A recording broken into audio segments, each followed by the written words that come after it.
యెషయా గ్రంథము 61వ అధ్యాయాన్ని ఒక్కసారి 60 అధ్యాయాన్ని మనం చూద్దాం. యెషయా గ్రంథము 60 అధ్యాయంలో 69 అధ్యాయంలో 61 అధ్యాయంలో కొన్ని సంగతులు కొద్ది నిమిషాలు నేర్చుకుందాం. 60 అధ్యాయం 1 నుంచి చక్కగా చదవండి. నీకు వెలుగు వచ్చి ఉన్నది, లెమ్ము తేజరిల్లము, యెహోవా మహిమ నీ మీద ఉదయించెను. చూడుము, భూమిని చీకటి కమ్ముచున్నది, కటిక చీకటి జనములను కమ్ముచున్నది. యెహోవా నీ మీద ఉదయించుచున్నాడు, ఆయన మహిమ నీ మీద కనబడుచున్నది. జనములు నీ వెలుగునకు వచ్చేదరు, రాజులు నీ ఉదయకాంతికి వచ్చేదరు. కన్నులెత్తి చుట్టూ చూడుము, మీరందరూ కూడుకొని నీ యొద్దకు వచ్చి ఉన్నారు. నీ కుమారులు దూరం నుండి వచ్చుచున్నారు. నీ కుమార్తెలు శంఖనెత్తబడి వచ్చుచున్నారు. నీవు చూచి ప్రకాశింతువు, నీ గుండె కొట్టుకొని పొంగెను. సముద్ర వ్యాపారము నీ వైపు తిప్పబడును. జనముల ఐశ్వర్యము నీ యొద్దకు వచ్చును. దేవునికి స్తోత్రం. హల్లెలూయా. పరిశుద్ధ గ్రంథంలో ప్రవక్త యెషయాకు కేవలం ఈరోజు ఈ మాటలు దేవుని ప్రజలేంటి మన కొరకే. దేవుని ప్రజలు అంటే ఈ భూమి మీద సృష్టిలో ఉన్న ప్రతి ఒక్కరూ ఆయన చేతులతో చేసిన వారే.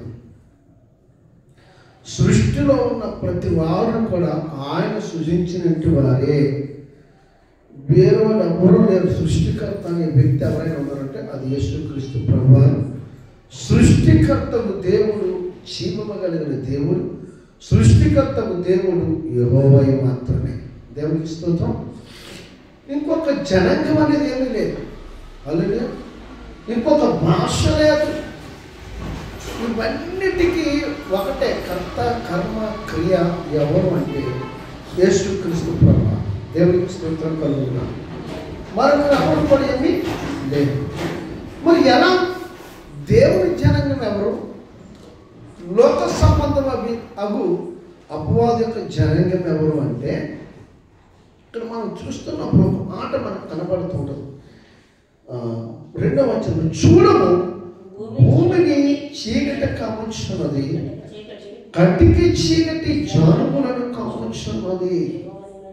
దేవునికి స్తోత్రం. లోకము పుట్టినది మొదలుకొని జనులు తన సృజించినంటి సృష్టికర్తకు దేవుని మర్చిపోయారు. దేవునికి స్తోత్రం.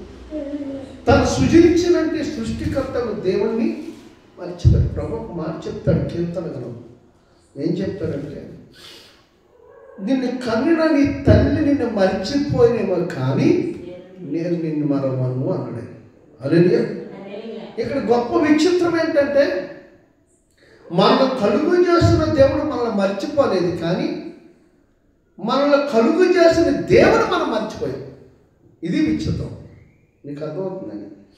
మనల్ని కలుగు చేసిన దేవుడు మనల్ని మర్చిపోలేదు, కానీ ఆయన అదే అంటాడు, నిన్ను కన్నా నీ తల్లి మరిచినేమో, నీ తండ్రి నిన్ను విడిచినేమో, నేనైతే నిన్ను ఏమన్నాడు?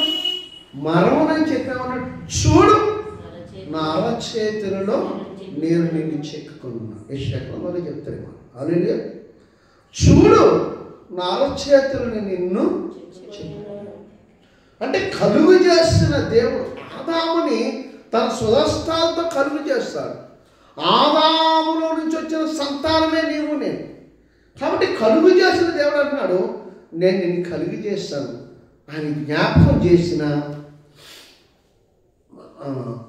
మనుషుడు ఎంత మూర్ఖముగా, ఎంత అవిధేయతగా, అంత అజ్ఞానముగా దేవుడిని ఆలస్యం చేసి, దేవుడంటే ఆలస్యం చేసి, దేవుడంటే నిర్లక్ష్యం చేసి, సృష్టికర్తకు దేవుడిని మర్చిపోయి, సృష్టికర్తకు దేవునికి విరోధంగా లేచి సృష్టికర్తకు దేవుని ఎదిరించే పరిస్థితి నన్ను కలుగు చేసుకున్నాడు.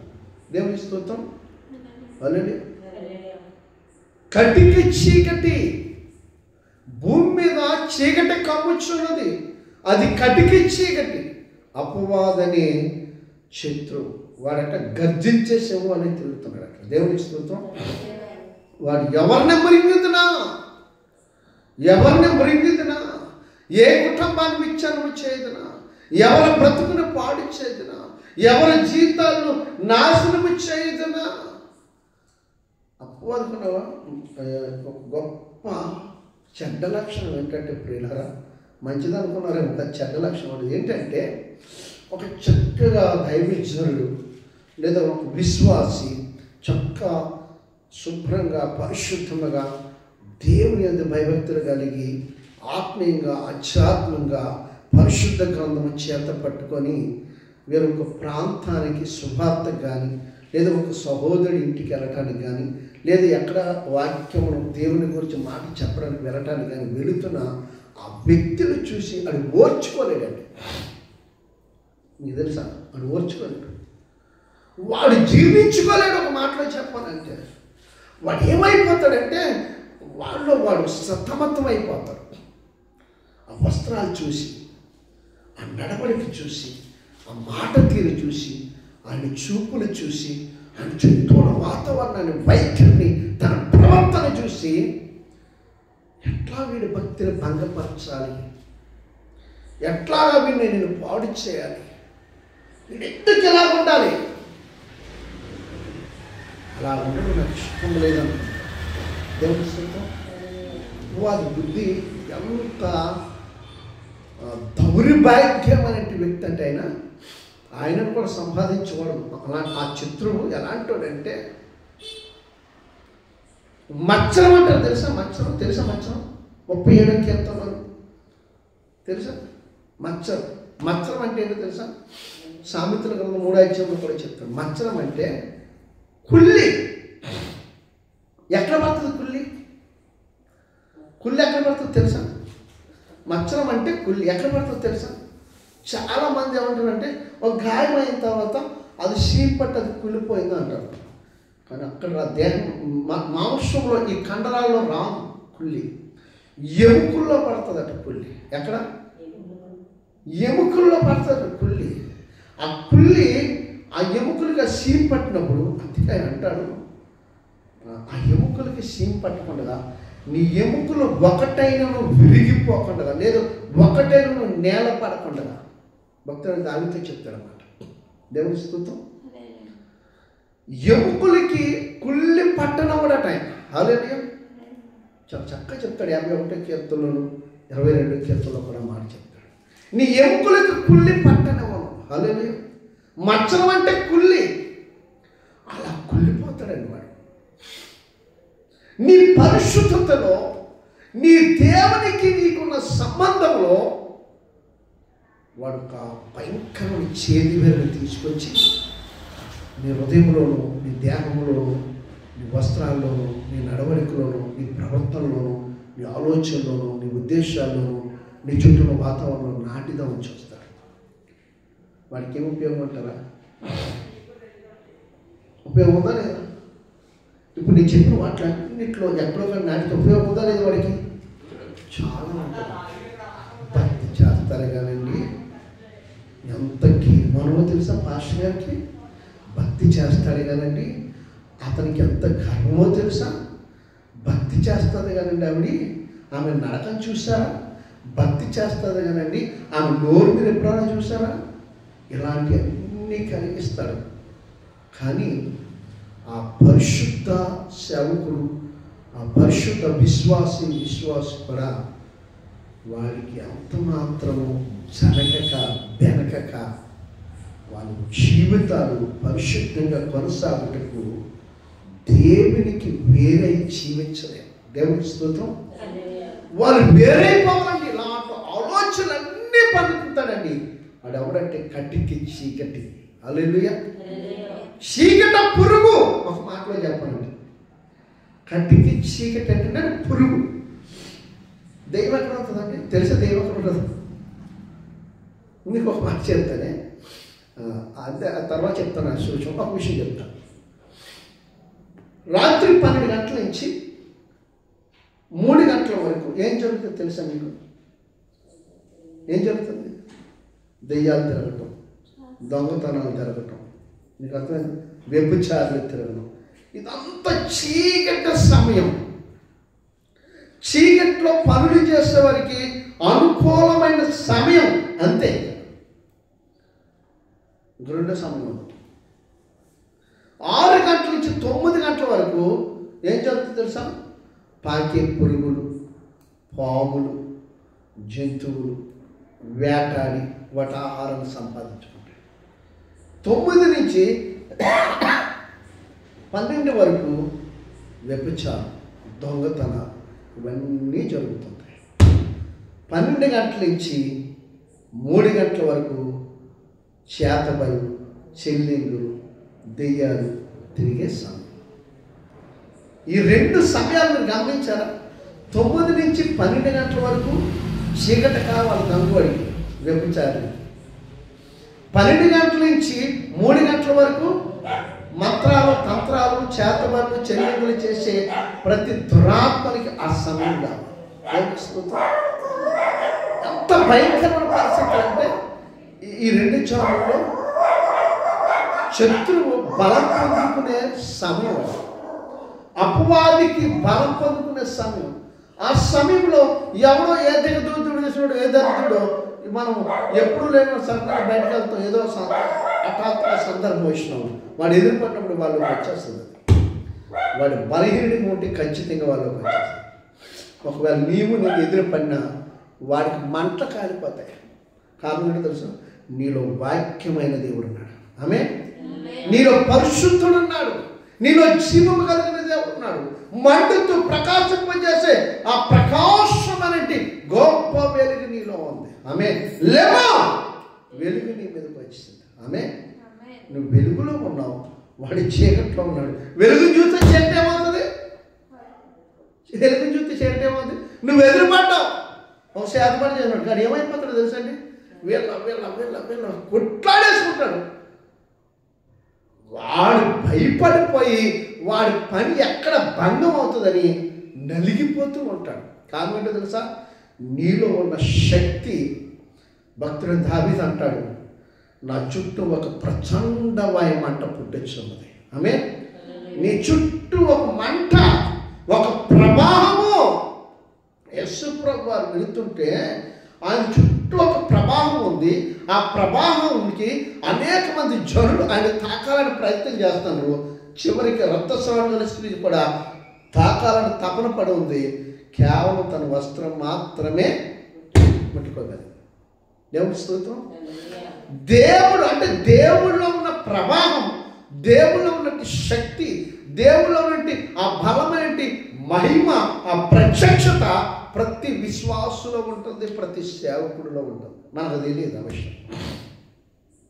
1 కొరింథీయులకు రాసిన పత్రిక 2వ అధ్యాయంలో 4వ వచనంలో మాట్లాడబోతుంది. దేవునికి స్తోత్రం. మనం దేవుని శక్తిని ఆధారం చేసుకోలేము. ఒక విశ్వాసి ఆ దేవుని శక్తిని ఆధారం చేసుకోలేక, ఆ విశ్వాసి దేవుని శక్తిని గురించి అవగాహన లేక, పరిశుద్ధాత్మ దేవుని మీద ఆధారపడలేక, పరిశుద్ధాత్మ దేవుని ఆయన పరిపూర్ణంగా ఆహ్వానించుకోలేక ఆ వ్యక్తి ఏం చేస్తుందంటే నిర్లక్ష్య పెడుతుంది. తన జీవితంలో ఎంత ప్రార్థన చేసిన కార్యం జరగదు. దేవుని స్తోత్రం. నువ్వు పరిశుద్ధాత్మ మీద నువ్వు ఆధారపడి, పరిశుద్ధాత్మ మీద నువ్వు ఆధారపడి నువ్వు ప్రార్థన చేస్తే నీ విశ్వాసానికి తగినట్టు ప్రతిఫలాన్ని దేవుడు ఆధారం చేసుకున్నట్టు పరిశుద్ధాత్మ ధరగా నువ్వు చేసిన ప్రార్థనకి వెంటనే ఖాళీ చేస్తావు. దేవునికి స్తోత్రం. హల్లెలూయా, హల్లెలూయా. చూడండి, మాట ఉందా లేదా? చదవాలా? చూడండి 4వ వచనం. నేను చెప్పింది కరెక్టే. 1 కొరింథీ 2:4 చెప్పిన కరెక్టే. మీ విశ్వాసము మనుషుల జ్ఞానమును ఆధారము చేసుకొనక. దేవునికి స్తోత్రం. సో దేవుడు అంత గొప్ప దేవుడు అండి. సిగ్గుపరచడం మనకి. హల్లెలూయా. ఏం చేయాలంట? మనం ఏం చేస్తాం? ప్రార్థన చేస్తామా? అవుతుందా? మనకు ముందు అనుమానం వచ్చేది. నేను ప్రార్థన చేస్తే జరుగుతుంది అంటావా వదినా? ఎందుకు అవుతుందా? నువ్వు చేయాలిగా నీలో విశ్వాసాన్ని బట్టి. దేవుని స్తోత్రం. అక్కయ్య గారు పలానా ప్రార్థన చేద్దాం, మీరు చెయ్యండి. భయము, అవిశ్వాసం, అపనమ్మకం, అల్ప విశ్వాసం, విశ్వాసముతో అందుకే నీ చుట్టూ ఉన్న మనుషులు ఆధారం చేసుకోవద్దని చెప్తున్నాడు ఆయన. ఎవరిని ఆధారం చేసి? దేవుని శక్తిని. హల్లెలూయా. చీకటి పారిపోద్దండి అసలు అన్ని చుట్టుపక్కల రాదు. దేవుని స్తోత్రం. హల్లెలూయా. ఈ 3 జాములు జయించటానికి మొదట జాము 6 గంటల నుంచి 9 గంటల వరకు పాములు, పురుగులు, జంతువులు తిరుగుతున్నప్పుడు మనం ఒంటరిగా అనుకోని ప్రాంతానికి వెళ్ళినప్పుడు అక్కడ ఏం తిరుగుతుందో మనకు తెలియదు. మనం ఇలా అడ్డుగా వెళ్తుంటే ఏ పురుగు వస్తుందో మనకు తెలియదు. కానీ వాటి నుంచి కూడా అలాగని తండ్రి అయిన దేవుడు కూడా ఎత్తి పట్టుకుంటాడు. ఆమె ఏ తెగులని కూడా సమీపించదు. పాములను తేళ్లను ఎత్తి పట్టుకునేందుకు శత్రు బలవంతుడి మీద అనగదొక్కడానికి అధికారం ఇస్తాడు. పాములను, సింహములను, భుజంగములను అనగదొక్కేవాడు నేనే. ఇదిగో నా దూతలకు ఆజ్ఞాపించాను, తమ చేతుల మీద ఎత్తి పట్టుకుంటాయి. 91 కీర్తన. దేవుని స్తోత్రం. హల్లెలూయా. ఎక్కడ నీకేమాత్రం హానికరం చూడండి. 6 గంటల నుంచి 9 గంటల వరకు ఏంటో తెలుసా? 4 జాములు ఉన్నాయి. మొదటి జాము పేరు సర్పజాము. 6 నుంచి 9 గంటల వరకు ఏ జామట? సర్పజాము. సర్పజాము అంటే పాములు, పురుగులు, జంతువులు వేటాడి అట్లా ఆహారం సిద్ధపరచుకొని తిరిగే జాము. 9 గంటల నుంచి రాత్రి 12 గంటల వరకు స్వర్గజాము. బాగా నిద్రలోకి వెళ్తారు, కష్టపడి అలసిపోయి మొదలు తిని లేకపోతే వారు అన్నపానాలు పుచ్చుకొని చక్కగా పడక మీదకి వెళ్తారు. అప్పుడు జరుగుతాయి వ్యభిచారాలు, దొంగతనాలు. దొంగడికి అదే మంచి సమయం. మంచి నిద్రలో అంతా మనకు తెలియదు, వాడు వచ్చి మన ఇల్లంతా దోసుకెళ్ళిపోతాడు. దేవునికి స్తోత్రం. వ్యభిచారం ఆ సమయంలో జరుగుతుంది. హల్లెలూయా. చీకట్లోనే అన్నీ జరుగుతాయి. ఇది సర్పజాము. ఇకపోతే భూతజాము. 3వ జాము పేరేటట భూతజాము. 12 గంటల నుంచి 3 గంటల వరకు ఈ మంత్రాలు, తంత్రాలు చేసేవాళ్ళు ఉన్నారు చూసారా? అది భూతజాము. దేవునికి స్తోత్రం. ఆ జాములో మనం వాటికి ఎదురు పడితే అది నిజంగా బలహీనై ఒకవేళ దేవుని అంగీకరించిన లేని వాడైతే ఖచ్చితంగా వాడిని ఏదోలాగా వాడికి అనుకూలంగా మార్చేసుకుంటాడు. అదే దేవుని శక్తిని ఆధారం చేసుకున్న వ్యక్తి అయితే వాడు బలహీనుడైపోయి జీవితం మన చుట్టుపక్కల ఆరిపారిపోతాడు. దేవునికి స్తోత్రం. అందుకని అదేం జామట? అదేం జాము? భూతజాము.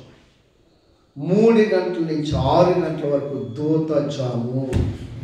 ఈ దూతజాములోనే నువ్వు ఖచ్చితంగా ప్రార్థన, ఖచ్చితంగా 3 గంటలకు నువ్వు లేచి మోకరించవలసింది. ఇది సత్యం. మనం 5 గంటలు లెగుస్తాం, 4 గంటలు లెగుస్తాం, 6 గంటలు లెగుస్తాం. లెగిసిన తర్వాత ప్రార్థన చేస్తాం. ఎంత బలహీన పడిపోతామంటే ప్రియులారా, నిజానికి నువ్వు దేవునికి ఇవ్వవలసిన సమయం 3 గంటల నుంచి 6 గంటలకి నువ్వు సమయం ఇవ్వాలి. ఈ 3 గంటల నుంచి 6 గంటల వరకు చేసే ప్రతి వారి ప్రార్థన దూతలు తిరుగుతాయి. యాకోబు ప్రార్థన దూతలు ఎత్తి పట్టుకొని వెళ్ళాయి. దానియేలు ప్రార్థన దూతలు తీసుకొని వెళ్ళాయి. యేసేపు ప్రార్థన తీసుకెళ్ళాయి. దావీదు ప్రార్థన తీసుకెళ్ళాయి. మోషే ప్రార్థన తీసుకెళ్ళాయి. ఏలియా ప్రార్థన, అనేక మంది భక్తుల ప్రార్థన, సమయంలో ప్రార్థనలో తీసుకొని వెళ్ళాయి. ఈరోజు నీ ప్రార్థనకి జవాబు రావట్లేదంటే నువ్వు ఏ సమయంలో లేచి ప్రార్థన చేస్తావు? చేద్దాం, చూద్దాం, ఇంకా తెలవట్లేదులే, ఇంకా టైం ఉందిలే, ఇంకొంచెం నిద్రి చేతులు ముడిచి, ఇంకొంచెం నిద్రి కాలు ముడిచి. దరిద్రం వచ్చినప్పుడు దారిద్రం వస్తుందట. దరిద్రం వచ్చినట్లుగా వస్తుంది. దొంగ వచ్చినట్లుగా దరిద్రము ఇంటి మీదకి వస్తుందట. దొంగ వచ్చినట్లు కాదు, శాపమే ఇంటి మీదకి వస్తుందట. దాని నుంచి విడుదల పొందాలంటే 3 గంటల నుంచి 6 గంటల లోపు లేచి ఖచ్చితంగా గంట ప్రార్థన చేయాలి. తక్కువ. ఒకవేళ 3 గంటలు లేచి ప్రార్థన చేసి 4 గంటల వరకు చక్కగా ఒక అధ్యాయం 2 అధ్యాయం చదువుకొని 4 గంటలు మళ్ళీ పడుకొని 6 గంటలు లేదు, అద్భుతమైన దర్శనాలు చూస్తాం. పరిశుద్ధాత్మ దేవుని యొక్క ప్రవాహాన్ని వచ్చి చూడగలుగుతాం. ఉదయకాల సమయంలో నేను లేచి ప్రార్థన చేసుకున్నాను. ప్రార్థన చేసి మళ్ళీ పడుకున్నాను. 8 గంటలు లెగిద్దామని పడుకుంటే దేవుని ఆత్మను అలా ఎత్తి పట్టుకొని తీసుకువెళ్తుంది. నన్ను ఒక సింహము నా ముందు పరిగెలెత్తుతుంది. దాని వెంటనే పరిగెత్తుతున్నాను. నన్ను చూసి పరిగెడుతుంది. దేవుని ఆత్మశక్తి. నేను గాలిలో ఉన్నాను. అదేమో కిందన ఉంది. కిందన పరిగెడుతుంది. దాన్ని తరుగుతున్నాను. శత్రువును తరవడానికి దేవుడు ఒక దర్శనం. మనం ప్రార్థన చేస్తే మన చుట్టూ రానివ్వడండి దేవుడు. మన గుడాల చుట్టూ చీకటం రానివ్వడం. దేవునికి స్తోత్రం. ఈరోజు ప్రార్థనలు జరిగాయి. ఆశ్చర్యమైన రీతిలో జరిగాయి. అద్భుతంగా 7 ప్రార్థనలు ఘనంగా గంభీరంగా గలమెత్తి గొంతెత్తి ప్రభుని కొనియాడాం. దేవుని స్తుతించాం. దేవుని ఆరాధించాం. ప్రియులను ఎందుకు చెప్తున్నానంటే ఖచ్చితంగా దూతజాము సమయంలో నీ ప్రార్థన దేవుని యొక్క సరాసరి చేరుతుంది. పరలోకం నుంచి ఆజ్ఞ దానియేలు ద్వారా ఎలాగైతే వచ్చిందో నీ ప్రార్థన కూడా అలాగే నేను చెప్పవస్తాను. దేవునికి స్తోత్రం. చాలా విషయాలు ఉన్నాయి. నువ్వు వెలుగులో ఉంటే చీకటి నీ దగ్గరికి రాదు. వెలుగులో ఉండాలంటే నువ్వు ఎప్పుడు నీ ప్రార్థన సమయాన్ని, దేవునితో గడిపే సమయాన్ని, మందిరానికి వచ్చే క్రమాన్ని, శుక్రవారం ఉపవాస ప్రార్థన క్రమాన్ని నువ్వు మానకుండా ప్రభు సన్నిధిలో కనీసం దినానికి మమ్మల్ని ప్రభుతో గడిపితే నువ్వు వెలుగులో ఉన్నావు. ఆమె ఎప్పుడైతే దేవునికి దూరం అయిపోయి నీరసంగా ఉంది, బలహీనంగా ఉంది, చాలా ఇబ్బందికరంగా ఉంది, లేగలేకపోతున్నాను, సరే చేద్దానికి ప్రభు క్షమిస్తాను అని అనుకొని నువ్వు సమర్థించుకొని నువ్వు దేవునికి ఆ రోజు నుంచి దూరం అవుతూ ఉంటావు. చీకటిని అనుకుంటూ ఉంటావు. చీకటి అంటే దురాత్మ, చీకటి పురుగు, అపవాది. వాడికి నిన్ను అనుకుంటాడు. నీ భక్తిలో పడిపోతావు. నీ ఆత్మీయ జీవితం పాడు చేసుకుంటావు. అంతేకాదు నీ కుటుంబంలో అనేకమైన శోధనలు వస్తాయి. అసమాధానం వచ్చే దీంట్లోకి, అసమాధానం వచ్చే శత్రువు ఎప్పుడైతే ఇంట్లో ప్రవేశించాడో ఆ కుటుంబంలో నెమ్మది ఉండదు, సమాధానం ఉండదు, ఐక్యత ఉండదు, ప్రేమ ఉండదు. ఒక తడ్డమంటూ రడ్డమంటూ ఒక అదంటే ఒక ఇదంతా నువ్వెంత నేను రకరకాలుగా వాళ్ళ ప్రేమ సల్లారిపోయి శత్రువు అధికారం వచ్చి ప్రభువుకి మిమ్మల్ని ద్వారం చేసి కుటుంబాన్ని ఇచ్చాను చేసి అతడు శత్రువు. కనుక ఆ చీకటికి ఎప్పుడు నువ్వు బలహీనుడివే. మరమాత్రమైనటువంటి మనము బలహీనుడి. ఉదయం నుంచి ప్రార్థన ఉన్నాం. మళ్ళీ వెళ్ళి ఒక చోటుకి వెళ్ళి దైవజన దగ్గరికి వెళ్ళి ఫ్లెక్స్ తయారు చేయించాను, పాంప్లెట్ తయారు చేయించా, అన్నీ చేయించా. వచ్చాను, మళ్ళీ ప్రార్థనకు వచ్చాను. రేపు పొద్దున్నే లేగాలి. ఇప్పుడు ఎలా మళ్ళీ ప్రార్థన చేయాలి. మళ్ళీ పొద్దున్నే లేచి రేపు ఏదో ప్రాంతానికి ప్రార్థన వాక్యం చెప్పాలి. బలహీనని చెప్పాలనుకుంటే ఆ బలహీనత వచ్చినప్పుడు దేవుడు నన్ను పక్కన పెడతాడు. నాకున్న ఓపుకున్నప్పుడు, మీకున్న బలము ఓపుకున్నప్పుడు, ఇప్పుడు దేవుని పని చేస్తే బలము తగ్గినప్పుడు మిమ్మల్ని బలపరిచి దేవుని స్థితి.